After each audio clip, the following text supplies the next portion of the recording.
तो जिनके हमारे उस समय शायद 95 एंड वो कोई इनाम देते थे, तो अब अच्छा किया कि उसमें और आप लोगों ने शामिल कर दिया। तो आप लोग कोशिश करें कि इसमें और अधिक अंक प्राप्त करें, साथ साथ आपकी जो स्कूली एजुकेशन है उसमें भी आप अच्छे अंक प्राप्त करें। बच्चों, अच्छे नंबर लाना कोई बहुत बड़ी बात नहीं है।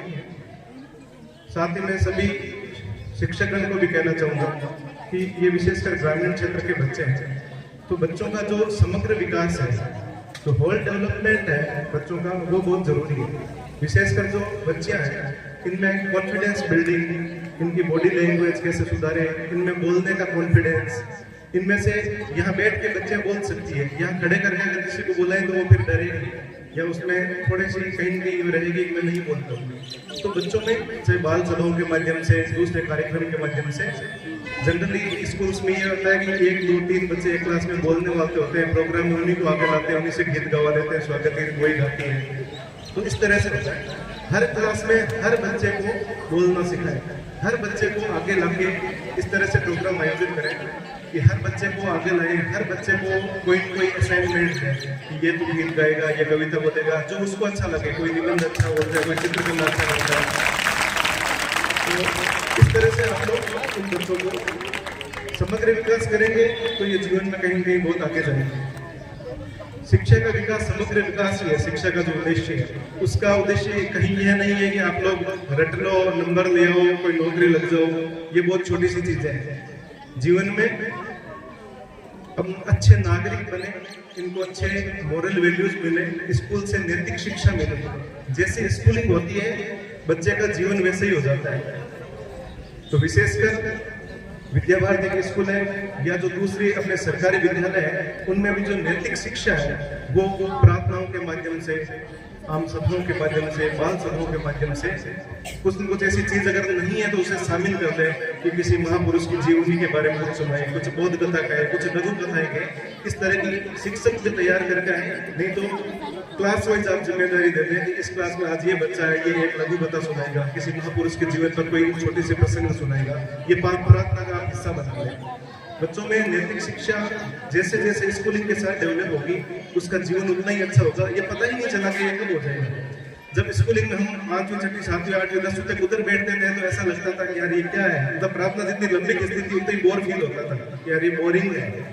गेम का पीरियड हमेशा अच्छा लगता था, प्रार्थना हमेशा लगता थी यार ये शॉर्ट में हो जाए तो ठीक है। पर उसका जीवन में कब असर आता है ये पता ही नहीं चलता। वो व्यक्तित्व निर्माण का कब हिस्सा बन जाता है, वो कब अपनी पर्सनैलिटी का, व्यक्तित्व का हिस्सा बन जाता है, ये बाद में पता चलता है। और ये बहुत तय करता है आपको जीवन में। आप लोगों को स्कूल में जो चीजें सीखने को मिल रही है आपके गुरुजनों से, दूसरों से, वही आगे जाकर आपका जीवन तय करती है। आप एक अच्छे नागरिक बने, छोटी छोटी चीजें होती है, बहुत छोटी छोटी चीजें होती है। आपको अच्छा नागरिक बनने के लिए, देश की सेवा करने के लिए कोई सीमा पे जाके लड़ने की जरूरत नहीं है कि हम जाके बॉर्डर पे खड़े हो जाएंगे, पाकिस्तान का ये कर देंगे।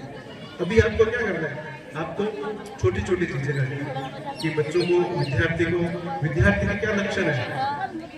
काक चेष्टा बभो ध्यानम स्वान निद्रा तचेल छय अल्पहारी त्यागी विद्यार्थी पंच लक्षण। 5 लक्षण विद्यार्थी के बताए गए हैं।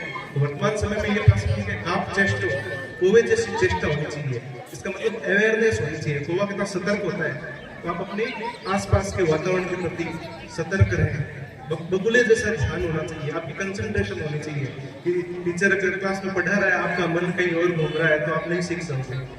स्वान निद्रा, कुत्ते जैसी नींद होनी चाहिए। ऐसा नहीं विद्यार्थी ब्रह्म मुहूर्त से बाद में सुबह 7, 8, 9 बजे तक पढ़ा रहे हैं, तो ऐसे नहीं होगा।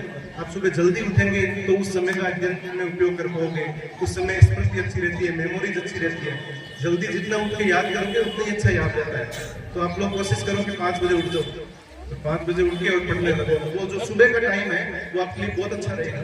शाम को आप 4 घंटे पढ़ोगे, सुबह 2 घंटे पढ़ोगे तो ही काम हो जाएगा। अल्पाहारी, अल्पाहारी का मतलब है कम भोजन करना। इसका मतलब ये नहीं है भूखे रहना, भोजन ज्यादा करोगे तो नींद आएगी, पढ़ नहीं पाओगे, इसलिए अल्पाहारी का है। और ग्रह त्यागी वाला कॉन्सेप्ट खत्म हो गया है। पहले गुरुकुल में जाके पढ़ते थे, अब भी बच्चों को बाहर जाके हॉस्टल्स में पढ़ना पड़ता है, तो घर छोड़ना पड़ता है। या बड़े क्लास में जाओगे, कॉलेजेस में जाओगे तो घर छोड़ना पड़ता है। तो आप लोगों को ये जो बेसिक कॉन्सेप्ट है विद्या का, है ना, विद्या से सब चीजें आती है। विद्या ददाति विनयम विनयादि पात्रताम पात्रताम धर्माप्नोति धनाद धनदय तथा सुखम। विद्या से विनय आता है। बड़ी बड़ी बातें नहीं करते, उनको छोटी छोटी बातें करते। आपको पढ़ना है और खेलना है, और जो अच्छे लक्षण स्कूल से सीख सकते हैं वो बाद में हम सीखो। अभी छोटी छोटी चीजें सीखो कि मैं सही बोलूंगा, सत्य बोलूंगा। एक छोटी चीज आपने जीवन में तय कर दी कि इस साल मैं झूठ नहीं बोलूंगा, कुछ भी हो जाएगा। बहुत छोटी बात है, पर ये आपके जीवन में क्रांतिकारी बदलाव लाती है।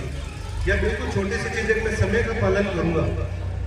जहां भी मैंने तय कर दिया कि मैं इतने, आप टाइम टेबल बनाते हो कि इतने से इतने बजे ये पढ़ूंगा, ये पढ़ूंगा, ये पढ़ूंगा। 2 3 4 दिन जोश रहता है, पढ़ते हो, फिर वो फाड़ देते हो, नहीं आप नया बनाते हैं, टाइमिंग में चेंज करते हैं, है ना, फिर वापस नया लगाते हैं। क्यों? समय का पालन नहीं करते हैं। ये जो आसपास की जो चीजें हैं, विशेषकर जो बड़े बच्चे हैं 11वीं 12वीं को मैं कहना चाहूंगा कि आप लोगों को ये भविष्य तय करने का समय आ गया। 11वीं 12वीं और फिर 3 साल कॉलेज के, ये जीवन की दिशा तय करते हैं कि आपके जीवन की दिशा किस में जाएगी, आप क्या होना है। तो इन 5 सालों में विशेषकर जो दुनिया की दूसरी जो चीजें हैं जो समय खराब करने वाली है, आजकल जो सोशल मीडिया है, जो मोबाइल है जिसमें हम अपना टाइम खराब करते हैं, उनसे आप दूर रहें। इस एज में, इस अवस्था में हमें पता नहीं चलता, हमारे में भटकाव आने की संभावना रहती है, 100 चीजें होती हैं। हम अपने लक्ष्य को केंद्रित रखें, अपने जीवन को अच्छी दिशा में ले जाएं, अपने माता पिता का कहना माने। एक और बात, सभी बच्चे स्कूल आने से पहले अपने पेरेंट्स को, अपने माता पिता को प्रणाम करके आए।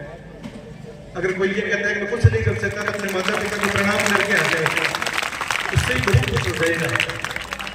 अभिवादन शीदस्य नित्यम वृद्धोपि सेवने चत्वारि तस्य वर्धन्ति आयु विद्या यशो मतलब।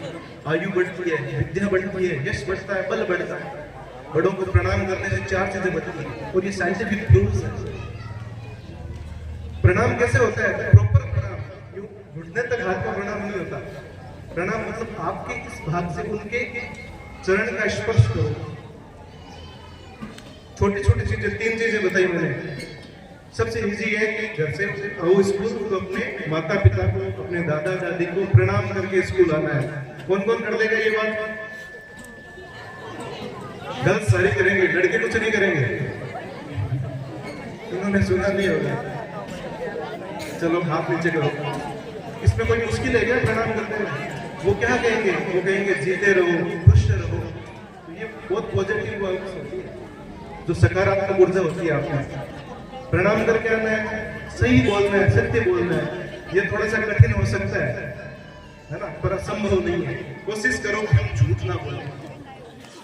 और तीसरा, समय का पालन करें। ये चीजें आपको तय करेंगे। आप सबको बहुत बहुत शुभकामनाएं, उज्जवल भविष्य की। अच्छी पढ़ाई करें, अच्छे नाम करें। बहुत बहुत धन्यवाद। आपको प्रेरणा जीवन में ग्रहण करने योग्य निश्चित ही इसके अनुरूप हम भी बराबर प्रयास कर रहे हैं नैतिक शिक्षा पर। और हमारा प्रार्थना सत्र लगभग 30-35 मिनट